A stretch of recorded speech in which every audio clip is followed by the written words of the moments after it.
दोस्तों अगर मैं आपसे पूछूं कि स्टॉक मार्केट और गोल्ड में क्या कॉमन है, क्या आप बता पाएंगे? Nothing, right? लेकिन जो लोग ये दोनों ऑप्शंस गोल्ड और स्टॉक मार्केट को साथ में लेके चलते हैं उनका पोर्टफोलियो काफी बैलेंस्ड और अच्छा रिटर्न देने वाला होता है। बहुत सारे लोगों को गोल्ड इन्वेस्टमेंट्स के वो ऑप्शन मालूम ही नहीं है जो आगे इस वीडियो में हम देखने वाले हैं। जब जब स्टॉक मार्केट गिरता है तब ऐसा देखा गया है कि सोने के प्राइसेस बढ़ने लगते हैं, गोल्ड उसको बैलेंस करता है। आज हम बात करेंगे कि कैसे गोल्ड में इन्वेस्टमेंट आपके लिए एक फाइनेंशियल सेवियर बन सकता है और कौन कौन से गोल्ड इन्वेस्टमेंट ऑप्शंस हैं जो आपके लिए बेस्ट रह सकते हैं। सो stick around two the video, क्योंकि आज जो आप सीखने वाले हैं वो आपके लॉन्ग टर्म के इन्वेस्टमेंट्स को बहुत ज्यादा इफेक्ट कर सकता है। नंबर 1 पे आता है फिजिकल गोल्ड। शायद इंडिया में बहुत सारे मेजोरिटी लोगों की तरह आपको भी ये लगता होगा कि आपके घर में पड़ा हुआ गोल्ड या सोने की ज्वेलरी एक तरह से इन्वेस्टमेंट है। बट क्या आपको बिल्कुल भी आइडिया है कि उस ज्वेलरी में आप ऑलरेडी 20 to 25% एक्स्ट्रा अमाउंट दे चुके हैं, जो कि एक तरीके से कंप्लीट वेस्टेज है। मतलब अगर आपने सिर्फ 10,000 रुपए में भी कोई गोल्ड ज्वेलरी ली तो उसमें 2 से 2,500 रुपए तो सिर्फ मेकिंग चार्ज में जाएगा,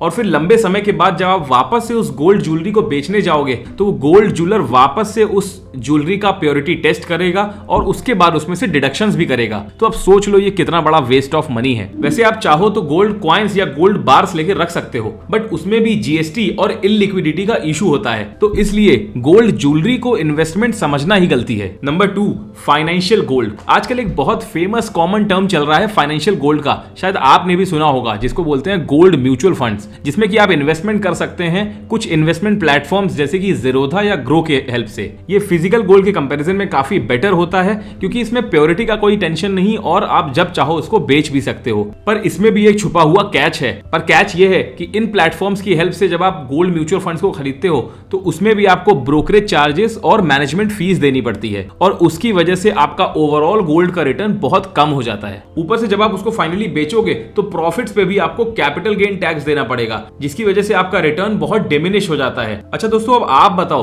क्या आपने कभी गोल्ड म्यूचुअल फंड्स या गोल्ड के ईटीएफ्स में इन्वेस्ट किया है, या आपकी प्रेफरेंस सिर्फ फिजिकल गोल्ड ही रहती है? मुझे कमेंट करके जरूर बताइएगा, मुझे ये जान के अच्छा लगेगा कि आपकी प्रेफरेंस क्या है गोल्ड इन्वेस्टमेंट्स के मामले में, या क्या आपको ऑप्शंस मालूम भी थे। आइए आगे देखते हैं। नंबर 3 आता है डिजिटल गोल्ड। अगर आपको कम पैसे या थोड़े इन्वेस्टमेंट से स्टार्ट करना है तो आप डिजिटल गोल्ड आपके लिए अच्छा ऑप्शन रह सकता है। एप्स जैसे पेटीएम और अपस्टॉक्स आपको ऑप्शन देते हैं डिजिटल गोल्ड में इन्वेस्ट करने का, वो भी सिर्फ 100 रुपए से। अब डिजिटल गोल्ड में इन्वेस्ट करने का सबसे बड़ा बेनिफिट ये है कि यहाँ पे आपको प्योरिटी और स्टोरेज का कोई इशू नहीं होता, लेकिन यहाँ पे भी एक हिडन कैच है। इसमें भी आपको जीएसटी और स्प्रेड चार्जेस पे करने पड़ते हैं, जिसकी वजह से आपका जो फाइनल गोल्ड पे प्रॉफिट्स और रिटर्न्स होते हैं वो कम हो जाते हैं। इसमें एंट्री तो लो है, बट आपको टोटल प्रॉफिट्स पे थोड़ा सा फोकस करना पड़ेगा। अगर आपको थोड़े अमाउंट से गोल्ड में इन्वेस्टमेंट स्टार्ट करना है तो आप बिल्कुल नो डाउट डिजिटल गोल्ड के ऑप्शन को आप एक्सप्लोर कर सकते हो, बट इसमें प्रॉफिट्स आपको लिमिटेड ही रहेंगे। मैं जानता हूं आपको अब तक के ऑप्शंस थोड़े समझ में आ रहे होंगे या ठीक भी लग रहे होंगे, बट अगर आपको बेस्ट रिटर्न्स चाहिए वो भी गोल्ड इन्वेस्टमेंट से, तो जो आगे ऑप्शन बताने वाला हूं वो रिटर्न्स के मामले में बेस्ट ऑप्शन हो सकता है। सॉवरेन गोल्ड बॉन्ड्स के बारे में सुना है? अगर नहीं सुना तो अभी सुन लो, आगे डिटेल में बताने वाला हूं कैसे ये आपके लिए गोल्ड इन्वेस्टमेंट बहुत बेटर बना सकते हैं। बेसिकली ये गोल्ड में इन्वेस्टमेंट करने की गोल्डन अपॉर्चुनिटी है। सॉवरेन गोल्ड बॉन्ड्स जो कि खुद आरबीआई के द्वारा इशू किए जाते हैं, ये एक बहुत अच्छा और सबसे बेस्ट ऑप्शन हो सकता है गोल्ड इन्वेस्टमेंट्स के लिए, क्योंकि सबसे पहले तो आपको इसमें फ्लैट 2.5% का फिक्स्ड एनुअल रिटर्न मिलता है, जो कि आपको बाकी किसी भी अदर गोल्ड इन्वेस्टमेंट्स में नहीं मिलता।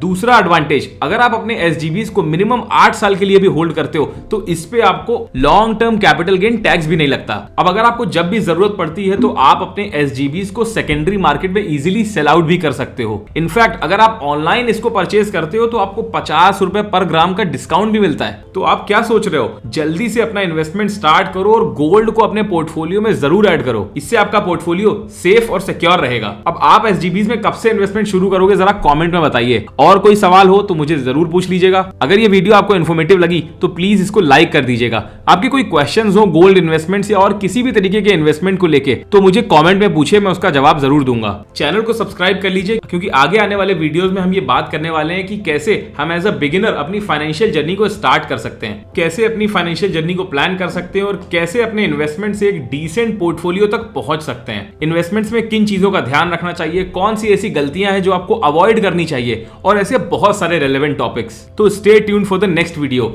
और बेल आइकन जरूर दबा देना, जिससे सीखने वाले वीडियोस मिस ना हो जाएं।